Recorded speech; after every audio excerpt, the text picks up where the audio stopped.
dipersembahkan oleh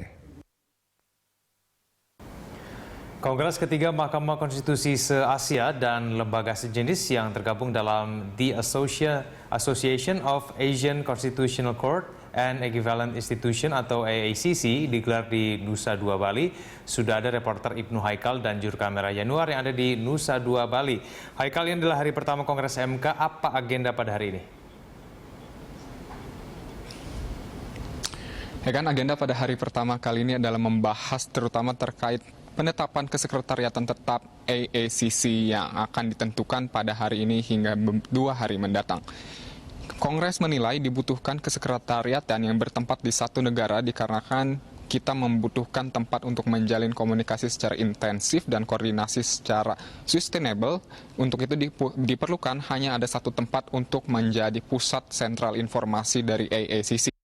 Memang selama ini kesekretariatan AACC ini berpindah dari satu negara ke negara lain tergantung siapa yang menjadi presidium pada periode tersebut.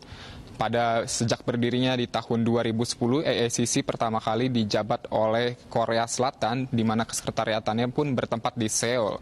Lalu di periode kedua yaitu ada dijabat oleh Turki, dan kini di periode ketiga Indonesia menjabat sebagai ketua presidium AACC sehingga kesekretariatannya berada di Jakarta. Pada kongres kali ini dinilai perlu ada pengembangan langkah lebih lanjut untuk membuatnya lebih mudah dan efektif dengan menetapkan hanya ada satu kesekretariatan. Dan dari diskusi yang berkembang pada hari ini ada 3 opsi terkait dengan kesekretariatan tetap. Yang pertama adalah memilih satu kesekretariatan tetap hanya di satu negara, di mana nama Jakarta mencuat sebagai kandidat utama tempat penyediaan kesekretariatan tetap tersebut. Lalu yang kedua, ada opsi joint venture, yaitu 2 kesekretariatan tetap di mana nama Jakarta dan Seoul kembali mencuat untuk menjadi 2 joint venture kesekretariatan tetap ini. Jakarta dinilai memiliki presedens yang bagus dalam penyelenggaraan komunikasi dan koordinasi dengan anggota AACC sehingga dinilai Jakarta layak menjadi kesekretariatan tetap bagian komunikasi. Sementara Seoul dinilai memiliki sumber daya dan program pengembangan yang sangat baik terkait ke Mahkamah Konstitusian. Hal ini terlihat dengan prestasi Seoul selama menjabat, memiliki program-program pertukaran Mahkamah Konstitusi dan juga penguatan konstitusi di negaranya sehingga dinilai Seoul bisa menjadi lead bank dari kesekretariatan AACC selama permanen tersebut. Dan opsi terakhir adalah tetap mengikuti kesekretariatan tidak tetap atau disesuaikan dengan presidium yang menjabat, yaitu berpindah-pindah ke satu negara ke negara lain dengan periode 2 tahun. Dan itulah hingga kini masih belum ditentukan di mana kesekretariatan tetap akan dibangun, namun rapat akan terus berlangsung hingga sore hari ini dan kami akan terus mengupdate-nya. Dan selain itu juga rapat akan membahas terkait beberapa hal lain seperti selain sekretariatan juga akan dibahas juga dari mana funding untuk membangun kesekretariatan ini. Egan? Selain pembahasan pembentukan sekretariat tetap, agenda apa lagi yang tengah dibahas untuk hari ini? Ya kan, pada hari ini juga akan dibahas terkait dengan pengangkatan bahasa Rusia sebagai bahasa working language dari AACC.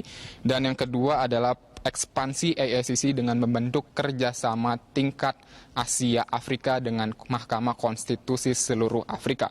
Yang pertama adalah pengangkatan bahasa Rusia sebagai bahasa working language. Dinilai dari AACC, sebagian besar atau mayoritas dari anggota AACC merupakan negara-negara pecahan Soviet seperti ada Kazakhstan, Kirgistan, dan Rusia yang menggunakan bahasa Rusia, sehingga bahasa Rusia dinilai sebagai bahasa mayoritas yang cukup efektif untuk digunakan sebagai working language dikarenakan selama ini belum ada penetapan bahasa yang tetap untuk setiap konferensi dan kerja dari AACC ini sendiri, karena selama ini masih menggunakan bahasa Inggris. Dengan sebagai working language ini maksudnya di setiap konferensi bahasa pengantar atau bahasa pembuka konferensi akan digunakan atau mengadaptasi bahasa Rusia sebagai bahasa kedua selain dari bahasa tuan rumah penyelenggara AACC itu sendiri. Namun untuk korespondensi dan dokumen-dokumen tetap menggunakan bahasa Inggris, sehingga ini merupakan sebuah kegiatan yang untuk mengangkat spirit dari Asia ini sendiri, sehingga bahasa yang digunakan dari AACC adalah bahasa salah satu negara dari Asia.